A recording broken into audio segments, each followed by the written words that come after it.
Hello, मेरा नाम मुदस्सिर मलिक है। तो आज हम अपना पहला टॉपिक स्टार्ट करने लगे हैं, बायोलॉजी का तारुफ, इंट्रोडक्शन ऑफ बायोलॉजी। तो सबसे पहले हम देखते हैं कि बायोलॉजी होता क्या है। तो ये बायोलॉजी दो लफ्ज़ से निकला है, दो यूनानी वर्ड्स हैं।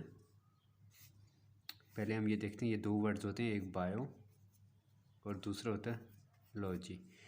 तो ये सिंपल साइंटिफिक नाम है इनके। तो यूनान में, यूनानी अल्फाज में इन्हें कहा जाता है, बायो से बायोस निकलता है और लॉगी से लोगोस। ठीक है। तो बायोस का मतलब होता है ज़िंदगी और लोगोस का मतलब होता है वजह तलाश करना। यानी कि हम बायोलॉजी का ओवरऑल जो मुताला करेंगे, जो डेफिनेशन करेंगे, वो ये होगा कि बायोलॉजी से मुराद है ज़िंदगी का साइंसी मुताला, कि ज़िंदगी को साइंस के नज़रिए से हम कैसे देखते हैं। तो दोबारा एक बार सुन लें कि बायोलॉजी क्या होता है। बायोलॉजी दो लफ्ज़ों से निकल के बनता है, एक बायो और दूसरी लॉजी। अब बायो यूनानी लफ्ज़ बायोस से निकला है और लॉगी जो निकला है वो लोगोस से निकला है। बायोस का मतलब होता है ज़िंदगी और लोगोस का मतलब होता है वजह तलाश करना। तो अब हम पढ़ेंगे बायोलॉजी की डिवीजन और इसकी शाखें। तो अब जो हमने पढ़ना वो है इसकी डिवीजन्स और इसकी शाखें। तो इसकी मिसाल मैं आपको सिंपल सी ऐसे दे सकता हूँ कि जैसा कि अब पाकिस्तान है ना, तो इसके 4 सूबे हैं। तो आगे हर सूबे में कितने होते हैं, मुख्तलिफ सिटीज़ होते हैं। इसी तरह बायोलॉजी की जो डिवीजन्स होती हैं ना, वो 3 बड़ी डिवीजन होती हैं। बायोलॉजी की 3 बड़ी डिवीजन्स होती हैं। ये डिवीजन्स आगे मज़ीद शाखों में तब्दील होती है। जैसे मैंने कहेंगे 4 सूबे होंगे, तो 4 सूबे आगे मज़ीद सिटीज़ में, शहरों में तकसीम होंगे। तो अब ये 3 डिवीजन कौन कौन सी हैं। जो पहली डिवीजन है वो है ज़ूलॉजी। ज़ूलॉजी। अब जैसा कि ये बायोलॉजी की वो डिवीजन है जिसमें हम क्या करते हैं, किस चीज़ को स्टडी करते हैं। जैसा कि ये वर्ड आपको शो हो रहा है, ज़ू। ज़ूलॉजी को देखें तो ये क्या हो रहा है, ज़ू। ज़ू का मतलब क्या होता है, चिड़ियाघर। तो आप सबको पता है हम चिड़ियाघर में क्या देखते हैं, जानवर ही देखते हैं। तो ज़ूलॉजी बायोलॉजी की कौन सी शाख है जिसमें हम जानवरों का मुताला करते हैं।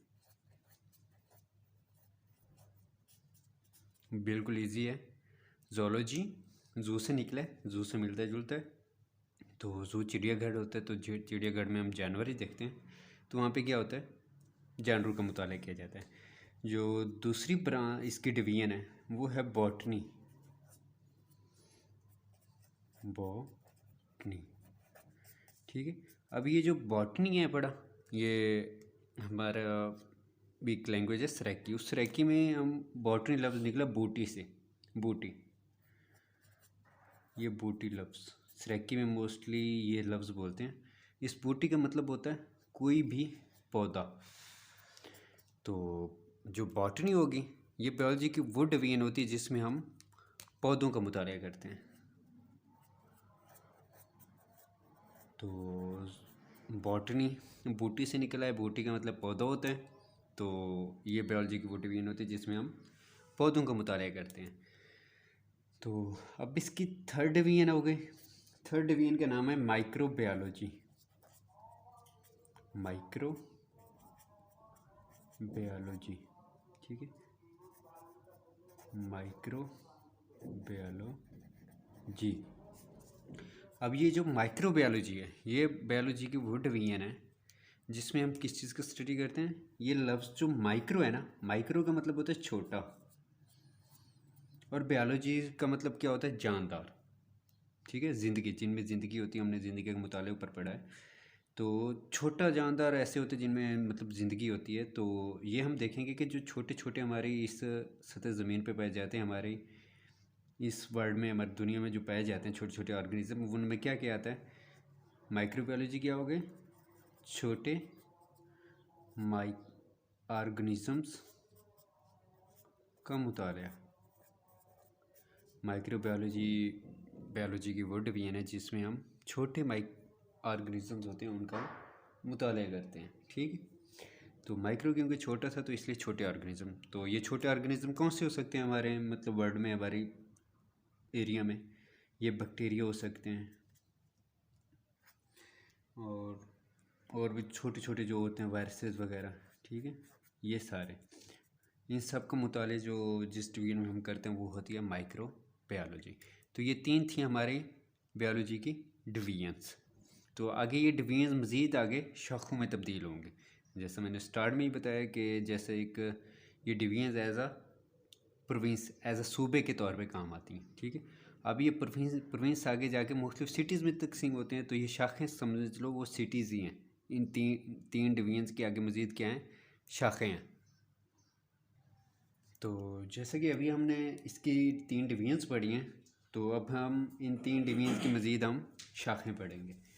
तो अब हम इनकी क्या देखते हैं? शाखें। अब शाखों में क्या आता है? इसमें बायोलॉजी की मुख्तलिफ शाखें हैं पढ़ी, उनमें जो हम फर्स्ट पढ़ेंगे उसका नाम है मॉर्फोलॉजी। Morphology morphology.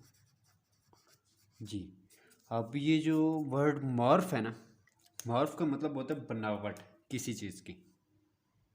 मॉर्फ का मतलब क्या होता है? बनावट। इंग्लिश वोकैब में आता है ये मॉर्फ। ठीक है, मॉर्फ का मतलब होता है बनावट। तो ये मॉर्फोलॉजी जो है मतलब बायोलॉजी की ऐसी ब्रांच होगी, ऐसी शाख होगी, ठीक है, जिसमें हम क्या करते हैं? जानदारों की बनावट का मुताला करते हैं।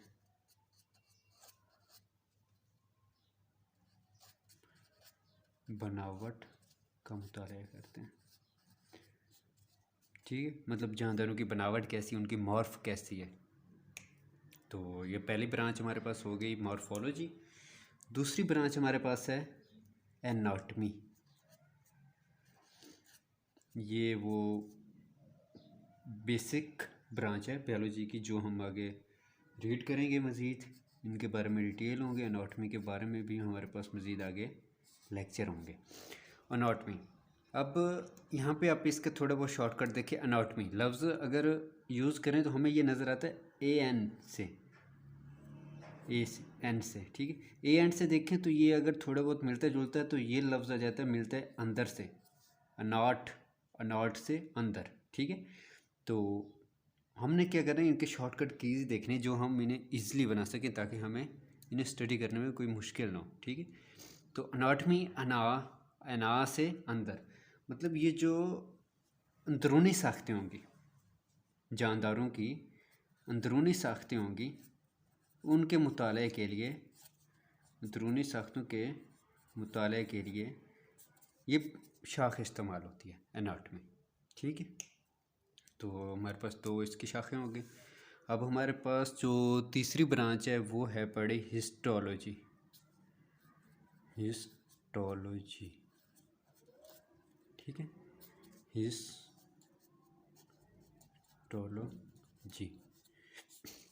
अब इसका शॉर्टकट हमने कैसे लेना है? इसका शॉर्टकट हम ऐसे लें कि जैसे ये हिस्टो है, ठीक है, हिस्टो से ये जैसे सीन और टे है ना, इनको अगर हम मिला लें तो ये उल्टा कर लें, मतलब ये सीन और टे है ना, इसे हम अगर उल्टा कर लें कि टे सीन हो जाए तो ये क्या बन जाएगा? टिशू। तो ये थोड़े बहुत मतलब सिर्फ ये शॉर्टकट याद रख करने का तरीका है और कुछ नहीं है। तो हिस्टोलॉजी से क्या बन जाएगा? टिशू। तो मतलब क्या है कि जानदारों के टिश्यूज़ का मुताला क्या कहलाता है? हिस्टोलॉजी। सिंपल। तो नेक्स्ट जो हमारे पास फोर्थ इसकी ब्रांच है, फोर्थ शाख है, वो होती है सेल बायोलॉजी। Cell biology. अब ये सेल बायोलॉजी क्या होता है? आप सब जानते हैं सेल बायोलॉजी क्या होता है। तो सेल क्या होता है? सेल हमारी ज़िंदगी का, हमारी लाइफ का बेसिक यूनिट होता है। Basic and functional unit of life is called cell. Cell क्या होता है? ज़िंदगी की बुनियादी इकाई होता है। ठीक है, तो सेल बायोलॉजी क्या हो जाएगा कि जानदार तो हो गए, बायोलॉजी तो मतलब लाइफ सेल वाले हो गए, तो सेल बायोलॉजी क्या होगा, जो सेल होगा और सेल में क्या होता है मुख्तलिफ ऑर्गेनेलीज वगैरह पाई जाती हैं। ठीक है, तो हम क्या इसमें मुताला करेंगे कि सेल में जो जो ऑर्गेनेलीज पाए जाते हैं, सेल में पाई जाने वाली ऑर्गेनेलीज वगैरह, ऑर्गेनेलीज के बारे में भी हम आगे मज़ीद डिटेल में पढ़ेंगे। सेल में पाई जाने वाले ऑर्गेनेलीज हैं, उनकी साख्तों, मतलब उनकी साख्त, उनकी बनावट, उनके स्ट्रक्चर और उनकी अफ़ाल का, उनके फंक्शंस का मुताला करते हैं। सेल बायोलॉजी क्या होता है, सेल में जो जो चीज़ें पाई जाती हैं, सेल में क्या होती हैं, ऑर्गेनेलीज होती हैं और भी बहुत सारी चीज़ें पाई जाती हैं। और सेल जो होती है हमारी ज़िंदगी के बुनियादी फंक्शनल बुनियादी इकाई होती है। ठीक है, तो सेल में ऑर्गेनेलीज की साख्तों और अफ़ाल का क्या किया जाता है, मुताला किया जाता है, क्योंकि सेल में ऑर्गेनेलीज वगैरह पाई जाती हैं तो इनकी स्ट्रक्चर और इनके फंक्शंस का मुताला किया जाता है। इसके बाद जो हमारे पास फिफ्थ ब्रांच है इसकी बायोलॉजी की, वो है फिजियोलॉजी। फिजियोलॉजी, ठीक है, फिजियोलॉजी। अब ये जो फिजियोलॉजी है, ये अगर हम, ये जो फिजियो लफ्ज़ है ना, फिजियो, ये फिजियो निकला फिज़िक से। फिज़िक, जैसे आप अक्सर औक़ात कहते हैं कि यार देखो उसकी फ़िज़ीक ऐसी नहीं है, उसकी फ़िज़ीक अच्छी नहीं है, उसकी शेप देखो, तो फ़िज़ीक मोस्टली आता है बॉडी शेप में, मतलब ये बॉडी से रिलेटेड होती है, ये जिस्म से रिलेटेड होती है। ठीक है, फ़िज़ीक, फिजियो उसी से मिलता जुलता है। तो इस ब्रांच में हम क्या करते हैं, इस शाख में हम क्या करते हैं कि जानदारों के जिस्म में जो भी सरअंजाम काम होते, जो भी काम सरअंजाम दिए जाते हैं जानदारों के जिस्म में, ठीक है, जानदारों के जिस्म में, देखें ना फिजियो आ गई ना, जिस्म में, बॉडी में। ठीक है, जानदारों के जिस्म में जो तमाम फंक्शन सरअंजाम दिए जाते हैं, सरअंजाम दिए जाने वाले अफ़ाल, जानदारों की बॉडी में जो जो सारे काम सरअंजाम दिए जाते हैं उनका मुताला क्या कहलाता है, फिजियोलॉजी। तो अब हमारे पास जो इसकी सिक्स्थ ब्रांच है बायोलॉजी की, वो आ जाती है जेनेटिक्स। जेनेटिक्स, अब इसमें भी आप ये देखें कि जेनेटिक्स क्या होता है। जेनेटिक्स सिंपल, इसका आप शॉर्टकट देखें कि जेनेटिक्स, जीम ये नून, तो JEN से ये मिलता जुलता है जीन से। ठीक है, जीन्स, तो जीन्स का जो मुताला होता है, जो जीन्स का मुताला होता है वो क्या कहलाता है, जेनेटिक्स। ठीक है, और जीन्स का मुताला और साथ में विरासत के बारे में भी स्टडी किया जाता है जेनेटिक्स में। अब ये विरासत क्या होता है वो हम बताते हैं। विरासत क्या होती है, मोस्टली आपने सुना होगा कि यार ये उससे सब विरासत में मिला हुआ है, इसकी ये जो आँखें हैं ये इसकी विरासत में मिलती जुलती है। तो विरासत से मुराद होता है कि हमारे पेरेंट्स से जो आगे औलाद में खसूसियत मुंतकिल होती हैं। जैसे कि अगर किसी के पेरेंट्स में से किसी की आंखें ब्राउन हैं, आइज़ ब्राउन हैं, हेयर ब्लैक हैं, तो आगे बच्चों में भी, आगे औलाद में भी ऐसा होता है। फिर जब वो औलाद आगे बड़ी होती है तो फिर उनकी औलाद में उन वाली खसूसियत पाई जाती है। तो ये सारी क्या चल रही होती हैं, विरासत चल रही होती है, खसूसियत का एक नस्ल से दूसरी नस्ल में मुंतकिल होना, एक नस्ल से दूसरी नस्ल में मुंतकिल होना विरासत कहलाता है।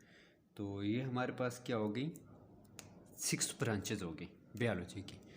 तो अब जो 7th वन है वो है एम्ब्रियोलॉजी। 7th वन कौन सी है, एम्ब्रियोलॉजी। एम्ब्रियोलॉजी, ठीक है, एम्ब्रियोलॉजी। अब आपको पता होना चाहिए कि ये एम्ब्रियो क्या होता है। ठीक है, एम्ब्रियो क्या होता है, जैसा कि मेल और फीमेल गीमेट्स होते हैं, नर और मादा गीमेट्स होते हैं, ये आपस में मिलते हैं तो जाइगोट बनते हैं। तो जाइगोट के बाद जो जानदार डेवलप होता है ना, उससे क्या कहते हैं, एम्ब्रियो कहते हैं। तो अब एम्ब्रियो वो एक बिल्कुल नन्ना मुन्ना छोटा सा जानदार होता है। उस एम्ब्रियोलॉजी में आप क्या करेंगे, उस एम्ब्रियो से एम्ब्रियो से एक मुकम्मल जानदार बनने का जो प्रोसेस होता है ना, बनने का जो मुताला प्रोसेस होता है, ठीक है, एम्ब्रियो से उस छोटे नन्हे मुन्ने जानदार से एक मुकम्मल एक बड़े जानदार बनने तक का जो प्रोसेस होता है, जो मुताले होता है, वो क्या कहलाता है हमारे पास? एम्ब्रियो कहलाता है। तो ये ब्रांच कौन सी हो गई? एम्ब्रियोलॉजी।